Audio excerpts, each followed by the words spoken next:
खचाखच भरे। अभी तो ताना हमें ना मिल जाए कल को जब हमारा पड्डा हो, क्या ख्याल है? नहीं रिजवान साहब, देखिए, एक तो हम बड़ा मिसकैलकुलेट करते हैं चीज़ों को। पहली बात ये कि अमेरिका के अंदर, इसमें इंडिया के अंदर जो लोग स्ट्रेटजिक इश्यूज़ के ऊपर लिखते हैं वो मुसलसल जो है वो इसको तनकीद का निशाना बना रहे हैं मोदी की पॉलिसी को। और उन्होंने ये जो हुआ है लद्दाख का मामला, इसके ऊपर अमेरिका के ऊपर भी तनकीद की है। ट्रंप का जो ट्वीट हुआ है उसको तनकीद का निशाना बनाया है कि जनाब ये क्या कह रहे हैं कि हम सालसी बजाय इसके कि ये मुज़म्मती बयान देते, तो इन्होंने तो एक न्यूट्रल सी स्टेटमेंट दे दी है। पहली बात ये कि हम अपनी जगह पे ही देखें, हमारे मुल्क में कॉन्स्पिरेसी थ्योरी की भरमार है। हम अपने तौर पे ही ये तहिया कर लेते हैं, तय करके बैठ जाते हैं कि अमेरिका चीन के साथ लड़ना चाहता है और इंडिया जो है वो चीन के साथ लड़ना चाहता है। ऐसी कोई सिचुएशन है नहीं है। देखिए, चीन के साथ लड़ने का फिल वक्त इनका बिल्कुल कोई इंडिया का इस स्ट्रेटजी नज़र नहीं आती। अगर आप वहाँ भी देखें तो ये कोई ऐसी झड़प नहीं हुई जिसमें बड़ी मारा मारी हो गई हो और दोनों तरफ से जो है वो लोग मारे गए हों। ऐसी कोई सिचुएशन नहीं थी। वहाँ पे वो डिसआर्म्ड हैं लोग। ये ज़रूर गए हैं जो भारतीय आर्मी चीफ हैं मनोज मुकुंद नरवान, वहाँ पे वो अपने लोगों का यकीनन हौसला बढ़ाने गए होंगे, अपने फ़ौजियों का, क्योंकि थोड़ा बहुत लितर पौला तो बारकफ हो गया था। तो ये सिकम से ये शुरू हुआ था। ये को बहुत कन्फ्लिक्ट बढ़ता हुआ नज़र नहीं आता मुझे। बीइंग अ डिफेंस रिपोर्टर, ये मामला को बहुत ज़्यादा आगे बढ़ता हुआ नज़र नहीं आ रहा चीन और इंडिया के दरमियान। इंडिया को इस वक्त पता है वो फोकस हैं वो कश्मीर के अंदर जो है वो अपनी जो उनके नापाक अज़ाइम हैं उनको पूरा करना चाहते हैं। वहाँ से नौजवानों को उठा कर कत्ल किया जा रहा है और वहाँ पे फुली वो एंगेज हैं। और इस मौके के ऊपर कभी भी वो नहीं चाहेंगे कि एक और फ्रंट खोल के वो और फिर चीन के साथ फ्रंट खोल के किसी नई मुसीबत में जो है वो पड़ें। देखिए, अगर आप ये सवाल जब उठाते हैं कि जी पाकिस्तान के साथ इंडिया का जो सलूक है चीन के मुकाबले में कुछ और है, तो उसकी बुनियादी वजह आपके साथ भी सलूक ठीक हो। अगर आपकी इकॉनमी जो है वो इस वक्त देखें ना, इस वक्त चीन जो है वो एक इस रीजन की बड़ी ताकत है और उसके साथ फाइनेंशियल इंटरेस्ट जो है वो रीजन के ममालिक के वाबस्ता हो चुके हुए हैं। और सबको ये नज़र आ रहा है, इंडिया समेत तमाम ममालिक को, कि जी वो बिल्कुल चीन को आइसोलेट करके या उसके साथ तजारती रवाबत ख़त्म करके इकनॉमिकली सर्वाइव नहीं कर सकते। इवन के अमेरिका भी नहीं कर सकता। तो ये चीज़ हम मद्देनज़र नहीं रखते। हम माइनस इकॉनमी के अंदर बैठकर जो है वो बात करते हैं कि जी भारत हमारे साथ बातचीत करे। तो चीन ने तो पहले अपने आप को ग्रो किया, उन्होंने साइंसी बुनियादों के ऊपर अपने डिफेंस को जो है वो उस्तवार किया, अपनी इकॉनमी को ग्रो किया, अपने जो वहाँ पे जो कॉन्फ्लिक्ट थे उनको ख़त्म किया और फिर वहाँ पे एक इकनॉमिक लोगों को ऐसा एनवायरनमेंट दिया कि वहाँ पे रिकॉर्ड है ये दुनिया में कि ख़त गुर्बत से जो नीचे अफराद थे सबसे बड़ी तादाद जो है वहाँ पे अपलिफ्ट की उन्होंने। तो ये वो फैक्टर्स हैं। अच्छा, रह गई बात नेपाल की। ये नेपाल एक टोटल डिफरेंट मामला है। चीन और भारत के कन्फ्लिक्ट के निस्बत नेपाल के अंदर हमेशा से रहा का एक बड़ा मजबूत नेटवर्क रहा। सेकंड होम स्टेशन उसको वो गिना करते थे। फिर आहिस्ता आहिस्ता ये असर रसूख ख़त्म हुआ।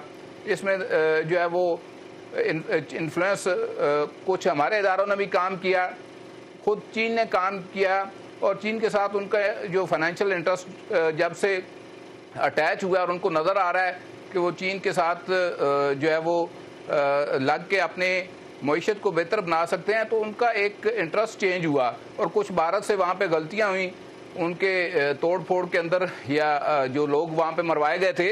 उसके बाद से इंडिया का इन्फ्लुएंस वहाँ से ऑलमोस्ट अब उस तरह का नहीं है जैसा कि आज से 2-4-5 साल कबल था।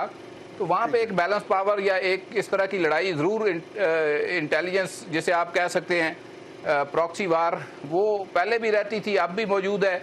लेकिन चीन के साथ ये जो मामला तनाज़ा है इनका इंडिया का, वो मुझे बहुत ज़्यादा आगे बढ़ता हुआ दिखाई नहीं दे रहा। भट्टी साहब, दूसरे भट्टी साहब की हमारे साथ उनका जेन्युइन, देखिए हमारे साथ उनके साथ जेन्युइन कॉन्फ्लिक्ट कश्मीर है और जब तक ये रिजॉल्व नहीं होता उस वक्त तक हमारा तनाज़ा तो रहेगा। हमारे तनाज़े को उस तनाजुर में नहीं देखा जा सकता चीन के ऊपर।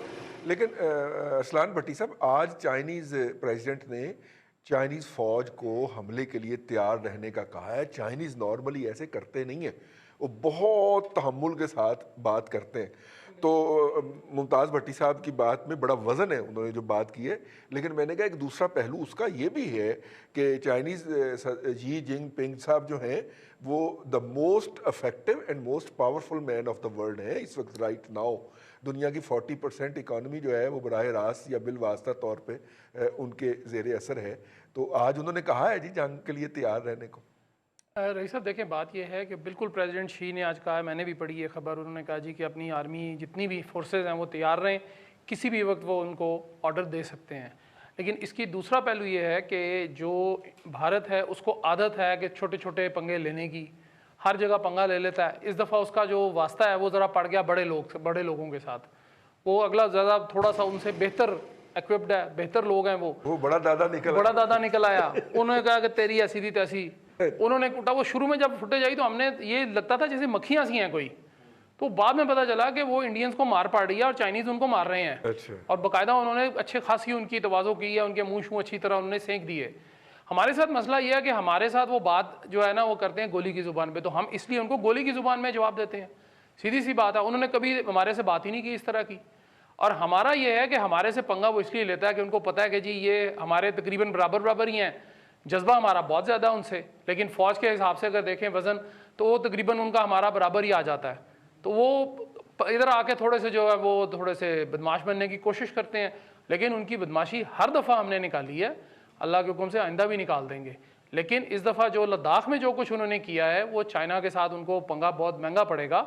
द रीज़न इज़ कि चाइनीज़ जो हैं वो कमिटेड लोग हैं, उनका और तरह का हिसाब किताब है, वो पाकिस्तानी नहीं है, ना ही यहाँ पे उस तरह के मसाइल हैं, ना ही उस तरह के। लेकिन भट्टी साहब, हमारी तो मुश्किल से $5 बिलियन की चाइना के साथ एक्सपोर्ट और इंपोर्ट है, अगर ट्रेड की बात कर लें, और हम 15 तक ले जाने का ख्वाब देख रहे हैं। जी। इंडिया की और चाइना की जो बाहमी ट्रेड है वो $80 बिलियन से क्रॉस कर गई थी 2-3 साल पहले, अब तो वो 110 प्लस के ऊपर कहीं है। भाई साहब देखें, इसमें मैं यार उनके आपस में रिलेशन भी हैं, और बहुत सारे चाइना टाउन हैं इंडिया के अंदर जहाँ पे चाइनीज जाके आबाद हुए हैं।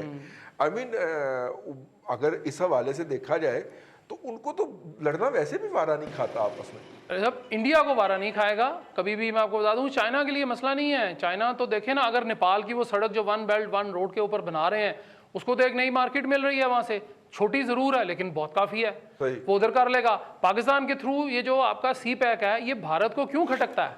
इसीलिए खटकता है कि उसमें देखें। एक चीज कहना चाहूंगा जी प्लीज, और रखिएगा, ये जो कन्फ्लिक्ट है ना, ये पाकिस्तान को बहुत असर करेगा। Even if there is no war, हम नहीं चाहते कि जंग हो, हमें ये एनालाइज करना है। हमारा जो बेसिक मकसद, आप डिप्लोमेटिक फ्रंट की बात नहीं, मैं ये कह रहा हूँ diplomatic front is another thing. हमें ये एनालाइज करना है कि जहाँ पे इस वक्त इंडियन फोर्सेज बैठी है और जहाँ पे इस वक्त चाइनीज फोर्सेज बैठी है, और जिस तरह वो लाइन अब जब खींचते हैं तो वो कराकोरम पास तक आती है। ठीक है।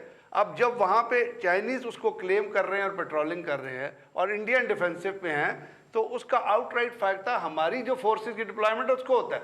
हमारी तो जब भाड़ में जाए, जंग करें या ना करें, हमें ये देखना है। हमारा एनालिसिस ठीक हो गया। इस तमाम कॉन्फ्लिक्ट का इम्पैक्ट अब जहाँ इकोनॉमिकली आपने कहा, तो चाइना का जो जीडीपी है, it is 5 times of the Indian GDP. Of course, ठीक है ना, $261.1 ट्रिलियन का उनका डिफेंस एक्सपेंडिचर है। इंडिया का क्या है, 61.1 बिलियन है। तो ये कंपैरिजन नहीं है। कंपैरिजन ये है कि जिस ज्योग्राफिकल पोजीशन पे वो बैठे हैं और जिस तरह खित्ते के छोटे ममालिक इंडिया के खिलाफ खड़े हो रहे हैं, और जिस तरह नेपाल की जो असेंबली है उसके अंदर जो करारदाद पास हुई है और जो उन्होंने लेटेस्ट मैप, तो इसका तमाम इम्पैक्ट आपके ऊपर स्ट्रेटेजिकली टैक्टिकली क्या हो रहा है।